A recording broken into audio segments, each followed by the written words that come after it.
কি হইছে ভাই? ওই হারিফ পারে উচিত শিক্ষা দেওয়া উচিত। আর কত বড় সাহস! কেন কি করছো? এ আমার রাস্তা আটকে আমার কয় আমার সামনে নাকি ক্লাবের উন্নয়ন করব। কি কও? হ্যাঁ মানে হানিফ নিজের মুখে তোমার সামনে চাইছে? তুই নাকি কস এই খালি নিজের মুখে এই রাস্তার মধ্যে এতগুলো ফুল আমার সামনে চাইছে, এটা কি ঠিক করছে? মোটেও সে উচিত কাজ করে নাই। তারে একটা উচিত শিক্ষা দেওয়া উচিত আমাদের। অবশ্যই পরে আমি এমন শিক্ষা দেবো আমার সামনে সামনে ওর সাথ মিটে দেবো না। তো তুমি একটা কাজ করতে পারলা না? তোমার যে পায়ে দুটো স্যান্ডেল ছিল এগুলো খুলে ওর গালের মধ্যে লাগাই দিতে টাং টাং কইরা, তালি তো হইতো। আমার কি পেটে ক্রিম হইছে? আমার পায়ের সামনে দিয়ে আরে পিটাবো, হ্যাঁ সামনে দিয়ে জুতা বানাইয়া হেঁটে দেবে পিটাবো জেনে ভাষা। ওলা আমি আইতাছি। ওই আইতাছি কইলাম না। এই যে আরে পারেন আলি ঘুরে ঘুরে। এই তোরা ভিতরে যা, তোর ভাইয়ের সাথে আমার কথা আছে। বলো শোনা, কি বলবো রাস্তার মধ্যে আজকাল কিছু দিনই বলো। তুমি এত বড় সাহস কোত্থেকে পাইছো শুনি? আরে আমি তো কিছু বুঝতে না, কি হয়েছে না, কিসের সাহস? তোমার সাহস দেখে আমি আশ্চর্য হয়ে যাচ্ছি। আমার সাহসের কি হলো কত দিই? আমার ইচ্ছা করতেছে তোমারে কি করতে জানো? আরে শোনা, আমি কিছুই বুঝতেছি না, তুমি এত ক্ষেপতেছো কিছু না, ভালো করে খুলে বলো ঘটনাটা কি হয়েছে, খুলে বলো। তুমি অনেক দোষ করছো, অনেক বড় অপরাধ করছো। আমি হ্যাঁ আমি দোষ করছি? হ্যাঁ আমি কিসের দোষ করলাম? তুমি নাকি আমার বড় ভাইয়ের চামড়া চাইছো, এটা কোনো কথাকে দোষে করে কিছু না?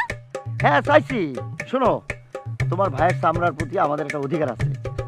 শুধু অধিকারই না, তোমার ভাইয়েরও দায়িত্ব আছে। সে যদি চামড়াটা না দেয় তাহলে কিন্তু অনেক বড় অপরাধ করবো। এই এই তোমার মাথা কি ঠিক আছে? পাগল টাগল হয়ে যাও নাই তো? আরে আমি পাগল হব কিসের জন্য? আমার মাথা তো একদম ঠিক আছে। তোমার সাহস দেখে আমি আশ্চর্য হয়ে যাইতেছি। তোমার বুকের পাটা কত বড় হয়েছে, তুমি আমার ভাইয়ের চামড়া চাও, আর তাকে চামড়া চাই বলে যে তার চামড়া দিয়ে তুমি নাকি ক্লাবের উন্নয়ন করবা। আরে খালি উন্নয়নের কথা বলি নাই, তারা তো সভাপতি বানাইতে চাইছি। আর সমস্যাটা কোথায়? চামড়া দিয়ে যদি আমাদের ক্লাবের উন্নয়ন হয়, আর তো কিছু চাইনি, গাড়ি বাড়ি জমি জমা লিখে নিতে চাইনি, সামনে একটু চামড়া চাইছি, তাতে সমস্যা নেই তো, অবশ্যই তার দেওয়া উচিত। আমার ভাইয়ের চামড়া তোমার কাছে সামান্য মনে হইতেছে? আমি তোমার চিনছি, আমি চিনে গেছি তুমি কতটা খারাপ মানুষ। আমি তোমার সাথে একদম না যাই। এরকম করো না, প্লিজ। আমি তোমার অনেক ভালোবাসি, অনেক ভালোবাসি। তুমি চলে গেলে আমি কাহিনী থাকবো, তাইলে থাকবো না। আজকের পর থেকে তোমার সাথে আমার যে সম্পর্ক ছিল ওটা আজকে থেকে নাই। আমি এই কয়দিন একটা ভুল মানুষটা ভালোবাসছি না।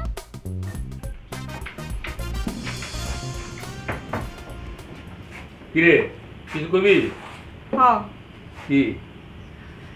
ওই হানিফ তো তার দুই সাম্প্রদায় দিয়ে আমার ডাকাইছে। তোর ডাকাইছে মানে? তোর কেন ডাকাইছে? ডাকাইয়া কয় তোমার ভাইয়ের চামড়া আমার লাগবে, আমার ছাড়া যেন অন্য কারো চামড়া না দেয়। তো আমার সামনে লাগবো?